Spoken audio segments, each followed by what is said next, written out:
Boa noite, família Nes. Recebam todos vocês o abraço carinhoso da família FEP, de todos os que fazem a Federação Espírita Pernambucana.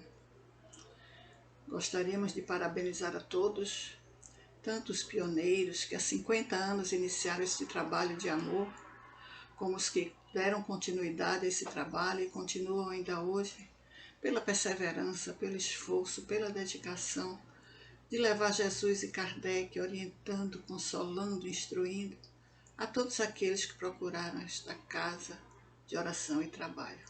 Recebam todos o abraço carinhoso dos que fazem a Federação Espírita Pernambucana. Gostaria também de agradecer pelo presente, que conversar com vocês na noite de hoje sobre o apóstolo descrente, esse irmão nosso que à época de Jesus reencarnou para que ele pudesse nos deixar preciosas lições, preciosas orientações para todos nós nos dias de hoje. Porque quando mergulhamos na vida, na história de Tomé, nos identificamos com ele. Antes de iniciarmos essa conversa, vamos orar pedindo a Jesus que nos assista a todos. Jesus, Mestre muito amado, ao tempo que nós te agradecemos esses momentos em que estaremos reunidos em teu nome, nós te suplicamos, Mestre querido, para que possamos tirar destes instantes lições preciosas que possam nos ajudar a caminhar com as nossas próprias pernas pelos caminhos da porta estreita. Decidir como filho pródigo voltar para casa, voltar para perto de ti, dos teus ensinamentos, dos caminhos que nos levam ao Pai. E assim, Jesus querido, nos desejando a todos momentos de paz, nós te pedimos permissão para iniciar a nossa reunião doutrinária da noite de hoje, na tua santa e bendita paz. O apóstolo descrente. Que lições maravilhosas. Quando eu fui convidada, me sugeriram uma obra, que aliás para todos os que foram convidados para esse mês, né, personagens da Boa Nova, um livro da Federação Espírita do Paraná, que é FEP também, nossa co-irmã, e que tem um prefácio de Sandra Borba, uma frase que diz assim, e que muito nos tocou: ler as páginas desta obra, escritas com maestria por Maria Helena Marcon, ela chama Nossa Malena, proporcionou-me enlevo, emoção e emulação para colher em cada capítulo as orientações exaradas pelos testemunhos e experiências de cada homem ou mulher que buscou, ao contato do Mestre Jesus, assumir a sua jornada de iluminação interior. Eu faço minhas as palavras de Sandra, porque realmente debruçar sobre a vida, sobre a personalidade desse irmão nosso que à época de Jesus reencarnou como Tomé, que nós conhecemos hoje como Tomé, foi para mim, foi maravilhoso. Eu espero que para vocês também seja. Além desse livro da Maria Helena Marcon, nós encontramos também, falando sobre Tomé, e de uma forma maravilhosa, esse livro aqui, Humberto de Campos, Boa Nova, no capítulo 16. Ele fala aqui no capítulo 16, o testemunho de Tomé. A gente vai conversar um pouquinho sobre ele também. Mas eu também encontrei esse livro do Hermínio Miranda, que fala sobre o Evangelho Gnóstico de Tomé.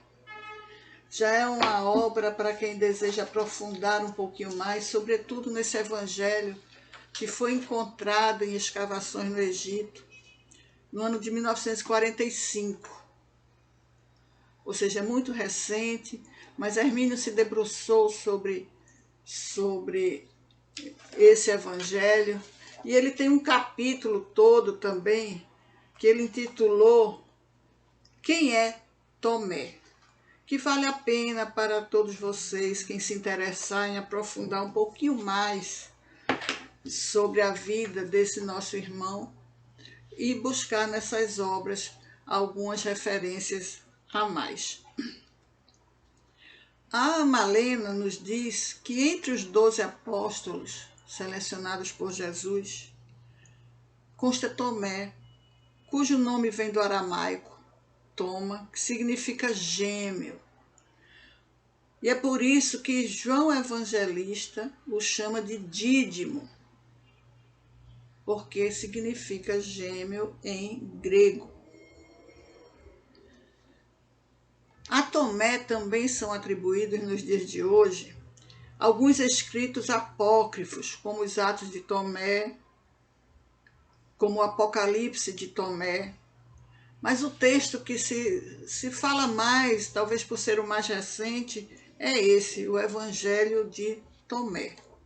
São referências para quem se interessar, para quem queira aprofundar um pouquinho mais com informações outras. Nós aqui vamos nos deter não nesses textos atribuídos a Tomé. Nós vamos aqui nos ater, sobretudo, com as informações que nós temos, a personalidade de Tomé. Por que que Jesus o incluiu no grupo dos 12? Porque foi tão importante a presença desse nosso irmão nesse grupo dos primeiros cristãos, daqueles que conviveram com Jesus.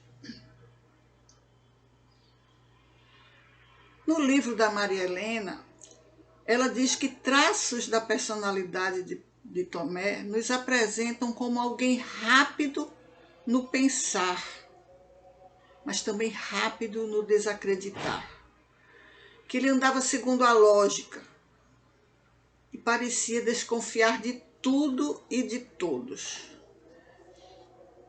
Será que nós conhecemos alguém assim hoje?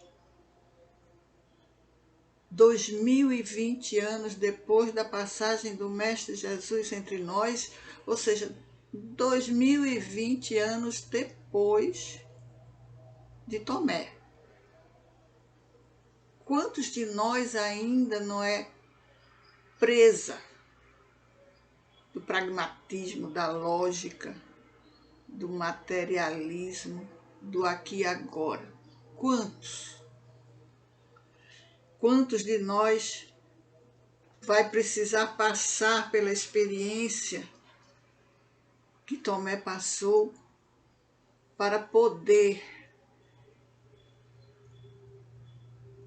pensar no divino, pensar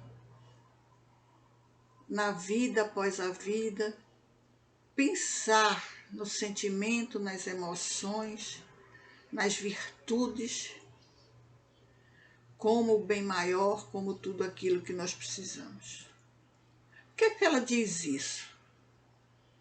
Que Tomé andava segundo a lógica e parecia desconfiar de todos. Porque ele era o que mais demonstrava interesses imediatos, interesses de que Jesus dilatasse a sua zona de influência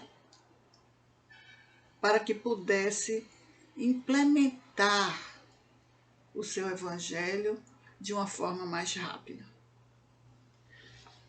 Sobre esse assunto, Humberto de Campos, nesse capítulo 16, ele diz assim, que Tomé,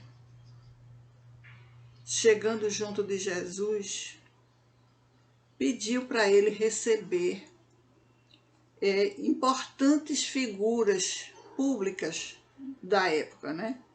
Fariseus, governadores, os influentes da política, da cultura, os influentes da época.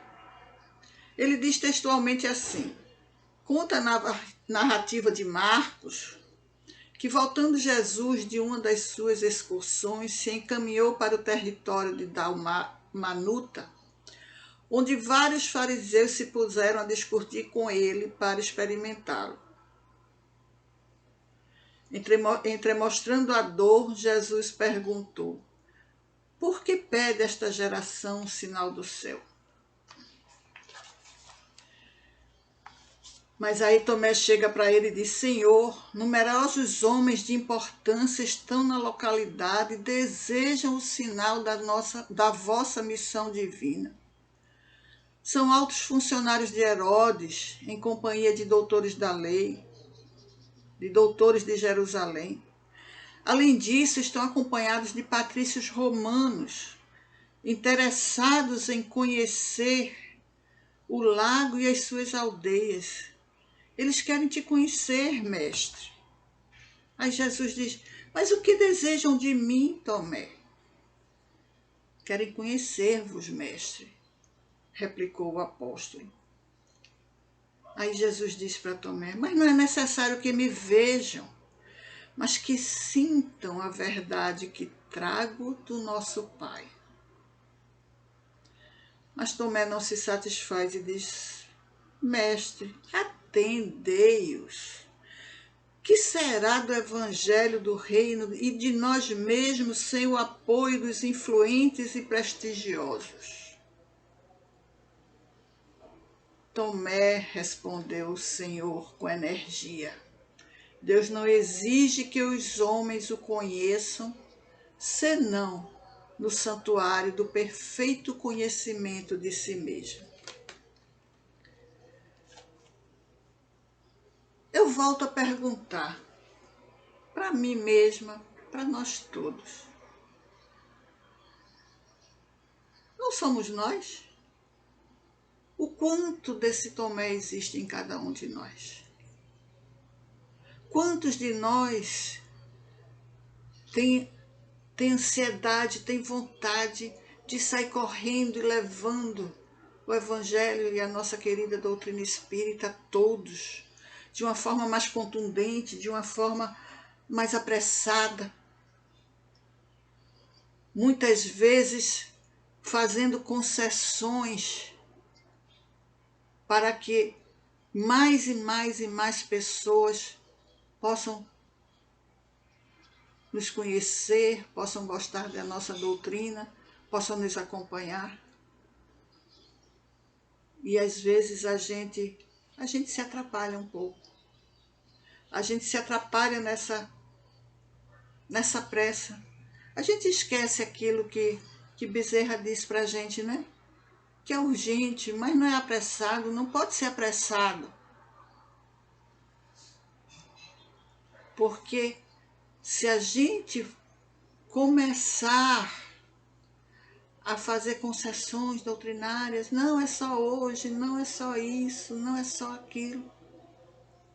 Eu costumava muito falar isso à época em que eu estava como monitora no estudo da mediunidade, dizia assim: já pensou se a gente, para chegar numa casa espírita,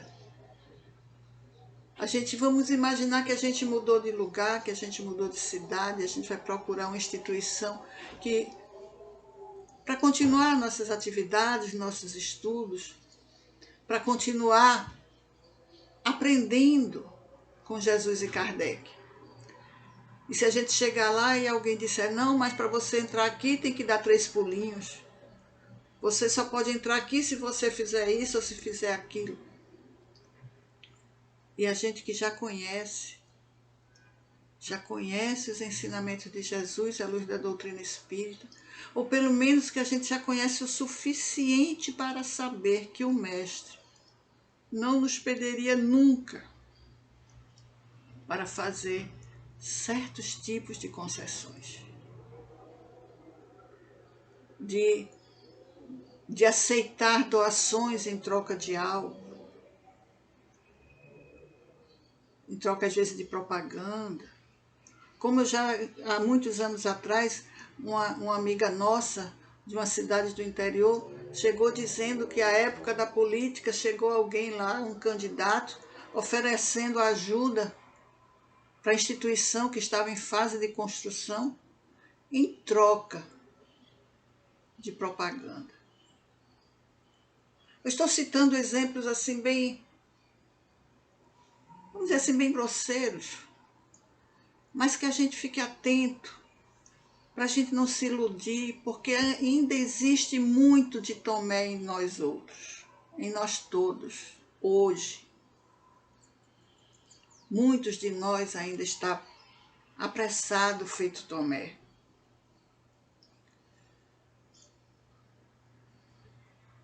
Aí Jesus disse para ele: Deus não exige que os homens o conheçam, senão no santuário do perfeito conhecimento de si mesmos.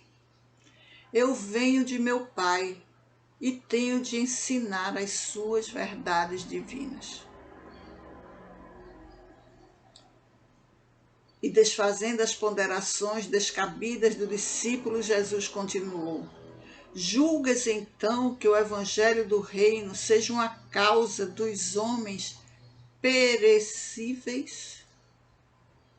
Se fosse, estaríamos aqui hoje conversando sobre esse nosso irmão que, à época de Jesus, reencarnou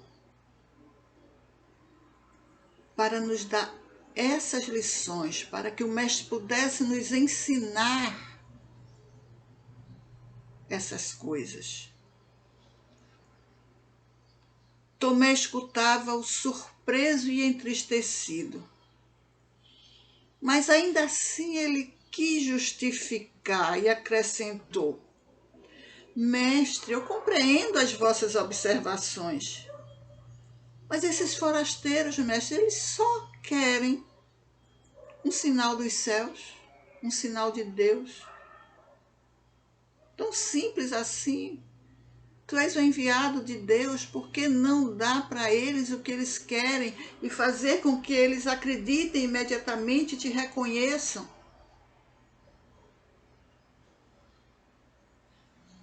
Aí diz Jesus: mas se são incapazes de perceber a presença do nosso Pai, como poderão reconhecer-lhes um simples sinal? Vai, Tomé, disse Jesus, diz a eles que o evangelho do reino não se destina aos que se encontrem satisfeitos, confortados na terra. Destina-se justamente aos corações que aspiram a uma vida melhor. Aí a gente lembra também que Jesus disse que não veio para os sãos, ele veio para os doentes. E ante a firmeza de Jesus, Tomé não insistiu mais, mas ainda fez uma pergunta: Mestre, então qual será a nossa senha? Como provar às criaturas que o nosso esforço está com Deus? E o que Humberto de Campos nos fala é lindo e nos estimula a continuar o trabalho na seara do Cristo, a perseverar no caminho da porta estreita, a buscar sempre, sempre colaborar cada vez mais na difusão, na implantação do reino de Deus em nós. E Jesus diz para ele: uma só lágrima que console e esclareça um coração atormentado vale mais do que um sinal imenso do céu. A nossa senha, Tomé, é a nossa própria exemplificação na humildade e no trabalho. Quando quiseres esclarecer o espírito de alguém, nunca lhes mostras que sabes alguma coisa. Sofre, sofre, porém, com as suas dores e colherás resultado. A redenção, Tomé, consiste em amar intensamente. O nosso sinal é o do amor, que eleva e santifica, porque só ele tem a luz que atravessa os grandes abismos. Essa passagem que Humberto de Campos nos traz, para mim soa como um grande estímulo para que a gente continue essa tarefa de autoconhecimento, de autoburilamento, essa tarefa diária de tirar o homem velho para deixar vir o homem novo. E não tem uma maneira melhor da gente fazer isso do que a gente trabalhando. Nos dias de hoje, em particular neste ano de 2020, que se aproxima do final, né, do seu calendário civil, muitos de nós estão se sentindo, vamos dizer assim, impedido de realizar as tarefas que sempre realizaram. E isso está deixando muitos dos nossos tristes, acabrunhados, imaginando que por não estarem presentes fisicamente, que não podem realizar o trabalho. Mas Jesus disse que a senha é humildade no trabalho, que a senha é o amor que eleva e santifica. E como é que a gente leva esse amor que a gente já aprendeu a amar para alguém? Se a gente não pode dar um abraço presencial, mas a gente já aprendeu que pode abraçar pelo pensamento, que o nosso pensamento vai aonde a gente mandar, aonde a gente enviar, que pelo pensamento a gente pode consolar. Mas hoje, meus queridos, diferente de outras pandemias em que já estivemos reencarnados juntos, muito provavelmente, nós temos uma ferramenta que a ciência nos trouxe e que nos aproxima tanto, que nos permite conversar, nos permite ver os nossos entes queridos, os nossos amigos, os nossos irmãos, os nossos parentes, que nos permite aproximar com a ajuda de uma tecnologia que o Pai nos permitiu conhecer para nos ajudar a enfrentar esses dias. Nós, muitos de nós, que estavam reencarnados na pandemia do século passado, pode avaliar a diferença de uma situação para outra. Pode avaliar a diferença que é enfrentar uma pandemia entre duas guerras, sem tecnologia, sem recursos científicos, sobretudo sem a esperança de uma vacina. Então, meus queridos, esse Tomé que ainda existe em nós, que desconfia de tudo, que é rápido no pensar, mas é rápido no desacreditar também, esse Tomé que ainda existe em nós precisa ser trabalhado, precisa ser desconstruído, para que a gente possa caminhar a passos largos e firmes na construção da nossa felicidade, na construção desse mundo melhor, da implantação desse reino de Deus em nós. Humberto de Campos ainda diz que após essa passagem, Tomé começou a se melhorar, vamos dizer assim, a ser mais compreensivo, a acatar mais a maneira de Jesus trabalhar. Mas ele não conseguia escapar a pequeninas indecisões. e não podia excluir da sua imaginação o desejo de uma vitória ampla e fácil do Evangelho, pela renovação imediata do mundo. Eu imagino que todos vocês, como eu, já escutou no NES, em outras casas espíritas, uma frase que diz assim: a natureza não dá saltos. E eu, quando penso em natureza não dá saltos, às vezes o Tomé, que ainda existe em mim, precisa concretizar esse pensamento, sabe? E eu penso numa manga. Eu gosto de manga, do fruto, né? Então, quando a gente acaba a manga, tem aquele caroço enorme, e a gente sabe que ali tem outra mangueira. Mas não adianta eu acabar de me deliciar com uma manga, pegar aquele caroço, colocar na terra, amanhã eu não vou ter uma mangueira me dando mais mangas. Porque a natureza não dá saltos. Cada coisa na natureza tem seu tempo. Uns precisam de 6 meses, outros de 1 ano. Nós, espíritos, precisamos de muitas encarnações. E nós, espíritos, precisamos uns dos outros para poder implantar o reino de Deus no nosso planeta de expiação e provas. E só poderemos fazer isso nos ajudando, mas tendo paciência conosco mesmo e com os outros. Porque nós precisamos ser apressados na nossa transformação, na nossa reforma íntima. E precisamos ajudar cada irmão que caminha conosco, para que também tenha chance, tenha condições de participar desse processo.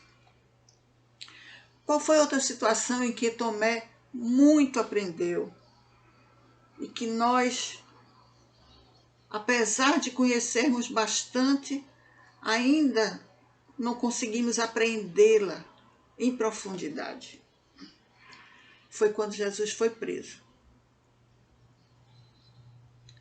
Quando Jesus foi preso, Tomé também debandou. Também Tomé, não só Pedro, que negou Jesus 3 vezes, mas todos os discípulos. Só João que ficou com Maria, com a mãe de Jesus. Todos também fugiram, também tiveram medo. Medo como nós temos hoje. Medo. Mas ao mesmo tempo, conta Humberto de Campos,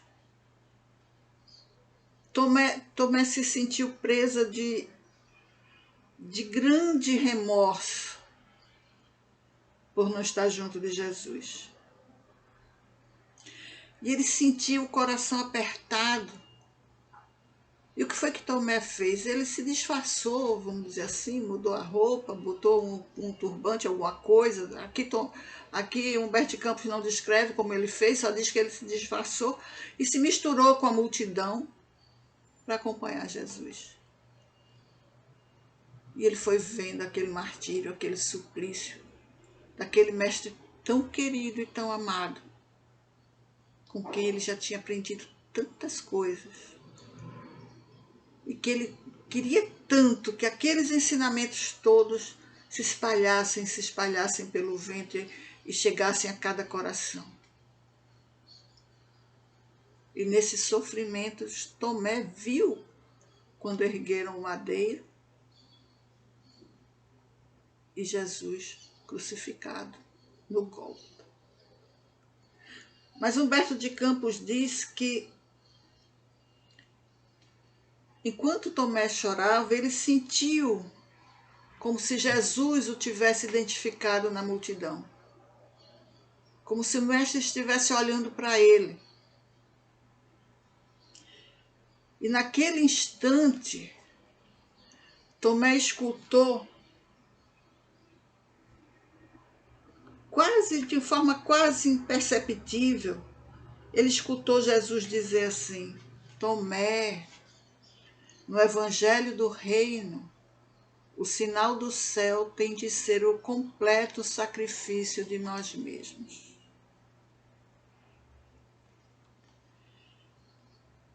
Tomé compreendeu as palavras e chorou amargamente.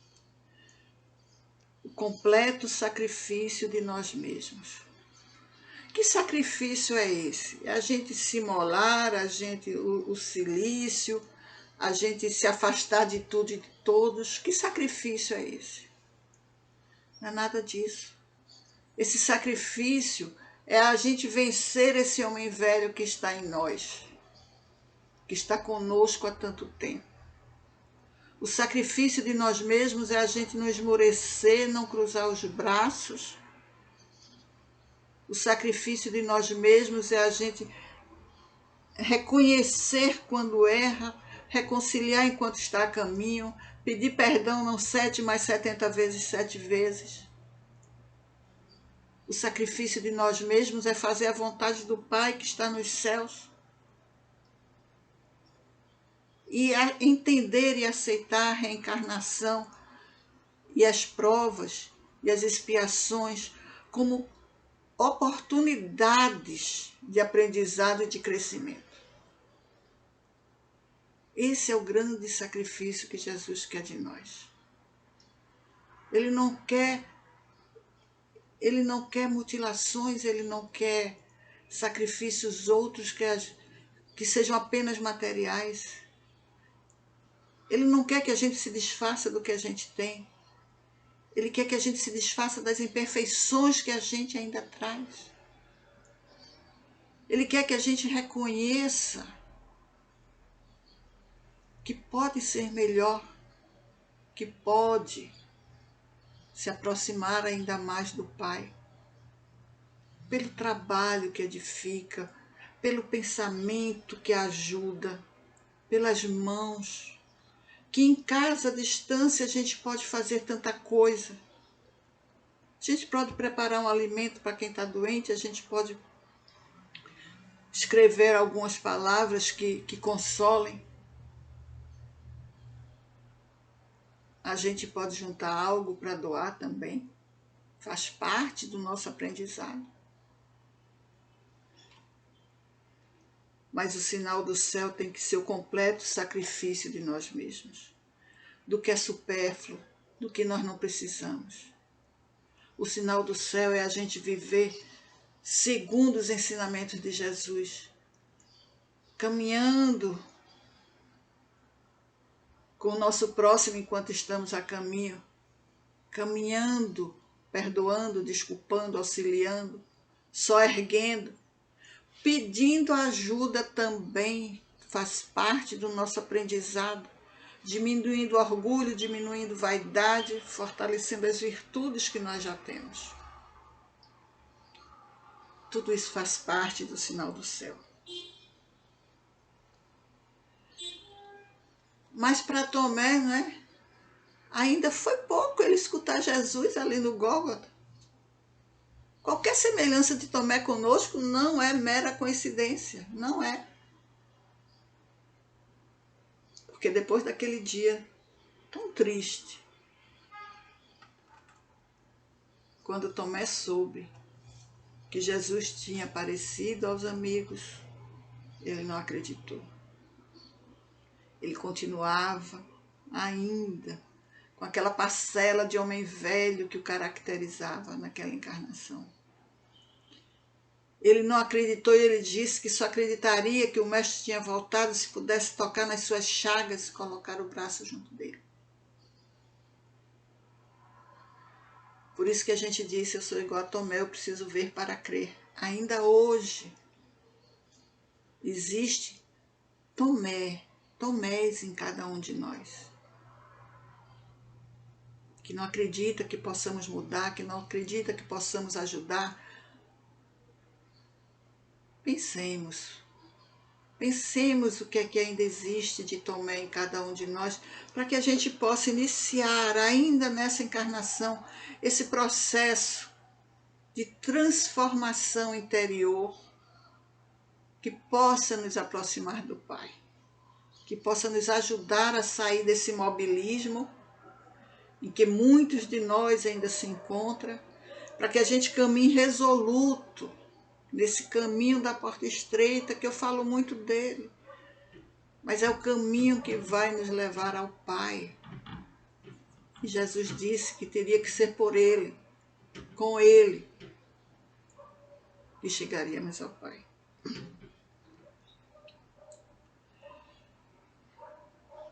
E Humberto de Campos ainda diz assim: não obstante a advertência do Messias, feita no cimo da cruz, Tomé continuava naquela atitude que se caracterizava por dúvidas quase invencíveis. Ele considerava o Cristo a mais alta figura da humanidade, tratando-se do amor que ilumina as estradas escabrosas da vida material. Mas, no que se referia ao raciocínio, Tomé tinha certas restrições.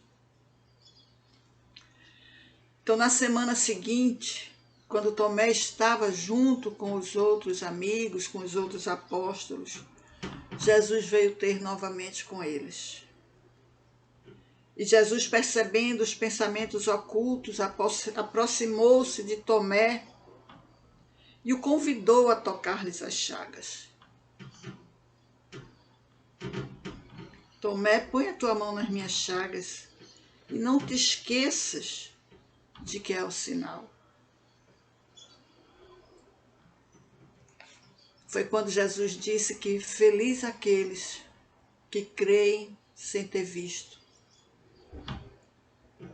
Quando ele disse que Tomé precisou ver para crer, né?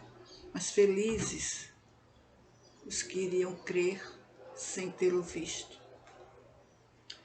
Então Tomé compreendeu finalmente que o martírio do coração que ama se reveste de misterioso poder. E sua alma acabava de vencer uma grande batalha. E o coração triunfara do cérebro, e o sentimento lhe acrisolara a fé.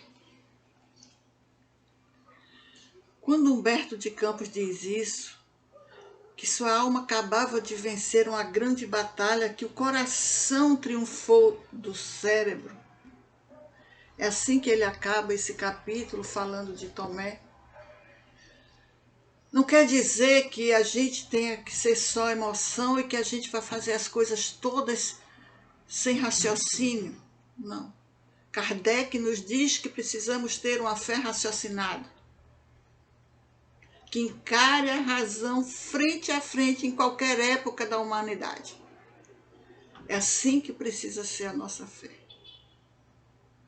Mas essa fé robusta que estamos trabalhando ainda por conquistá-la, por consegui-la, ela não vai cair do céu e ela não pode ser, vamos dizer assim, cega, sem raciocínio, sem lógica, sem ciência.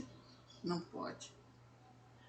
Mas o que a gente ainda não aprendeu foi a equilibrar a razão com a emoção.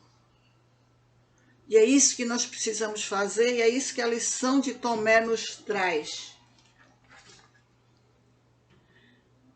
É essa grande lição desse nosso querido irmão, que reencarnou como Tomé, como Dídimo, que alguns de nós chamam de apóstolo descrente, mas na verdade ele acreditava no Mestre, acreditava profundamente nos ensinamentos de Jesus. Ele só tinha pressa, ele só queria ser muito pragmático, ele achava que se o poder temporal abraçasse a ideia do Mestre, ela se espalharia de uma forma muito rápida. Não deixamos de fazer isso. Nos séculos seguintes, quando o cristianismo chegou a Roma, e quando o poder temporal se misturou ao poder espiritual. E nós conhecemos a história, e a história não serve não para a gente condená-la, mas serve para a gente aprender a não cometer os mesmos enganos, os mesmos equívocos. Então, nos dias de hoje, que temos as lições da história, mas temos o exemplo de Tomé convivendo com Jesus e as lições que ele nos deixou, que possamos nós refletir sobre nós mesmos, na nossa intimidade, conversando com os nossos botões. Quanto de Tomé ainda existe em mim? O que é que eu preciso fazer para ampliar a minha ação evangelizadora, vivendo segundo os ensinamentos de Jesus, dizendo a todos da alegria que é ser espírita nos dias de hoje, sem cair naquele modelo apressado, sem cair naquele modelo que faz concessões. A nossa doutrina está pronta. A nossa doutrina não precisa de enxertias. O Evangelho de Jesus está aí para a gente há mais de 2000 anos e ainda não o compreendemos. Possamos todos nós, meus queridos amigos, meus queridos irmãos, vivenciar cada dia com essa vontade de realizar o desejo do Pai em nós, que a gente seja melhor, que a gente possa amar uns aos outros como Ele nos ama, que a gente possa se reconhecer pelo muito que nos amamos, que possamos todos nós viver dessa forma e certamente estaremos contribuindo para a implantação do reino de Deus no nosso planeta.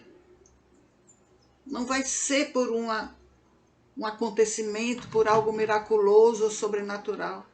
Vai ser pelo esforço individual e diário de cada um de nós em viver os ensinamentos de Jesus. Sobretudo em amar, sobretudo perdoar, reconciliar enquanto está a caminho. Sobretudo em olharmos uns para os outros e nos reconhecermos como irmãos, como os filhos do mesmo Pai. Meus queridos irmãos, minhas queridas irmãs, minha querida família Néas, que nesse Natal, neste final de ano, nós possamos reencontrar com Jesus e lembrar das suas palavras, dos seus ensinamentos. Que possamos, mais uma vez, assumir os compromissos conosco mesmos de diminuir as nossas imperfeições e fortalecer as nossas virtudes. Que possamos, juntos, mesmo que fisicamente distantes, mas que possamos juntos nos abraçar e nos desejar a todos felicidade, paz, alegria e muito trabalho na seara do Cristo, muito trabalho no bem, muitas oportunidades de aprender. Que cada dificuldade que a gente encontre, a gente transforme em oportunidade. E que a gente possa ser feliz todo dia. Porque nós fomos criados para ser felizes. E Jesus nos pede, brilhe a vossa luz. Que a sua luz possa brilhar nesse Natal. Que a sua luz possa brilhar todos os dias, fazendo a vontade do Pai que está nos céus. Que nosso Mestre muito amado esteja conosco hoje, agora e sempre. E nesses momentos finais, além da gratidão a todos vocês por me permitirem mergulhar na vida desse irmão tão querido, ainda podemos e precisamos rogar ao Pai que nos abençoe a todos e que possa a família Ness continuar por muitos e muitos anos, levando Jesus e Kardec a todos aqueles que chegarem às suas portas. Muita paz, um abraço fraterno, um beijo no coração. Que Jesus nos abençoe a todos.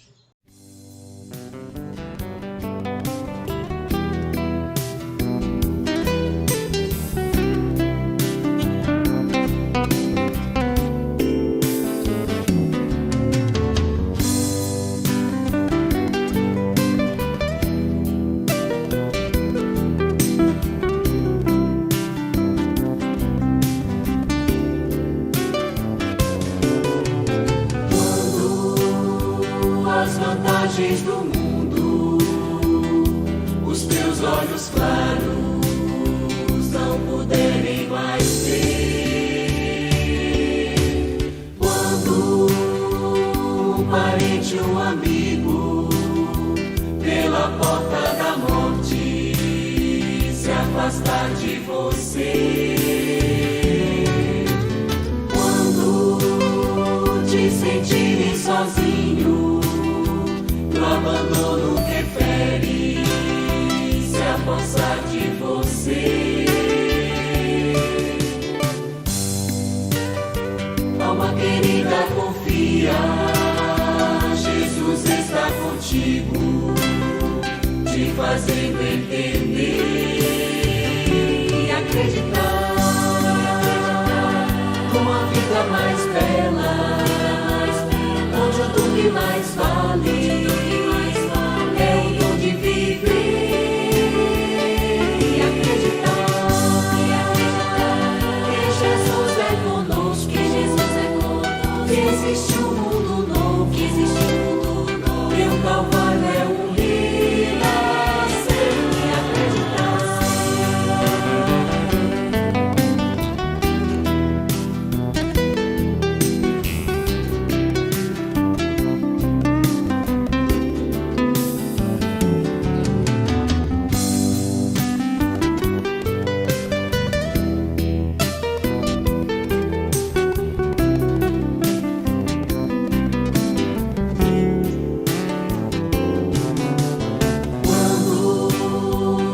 Vantagens do mundo, os teus olhos claros não puderem mais ver.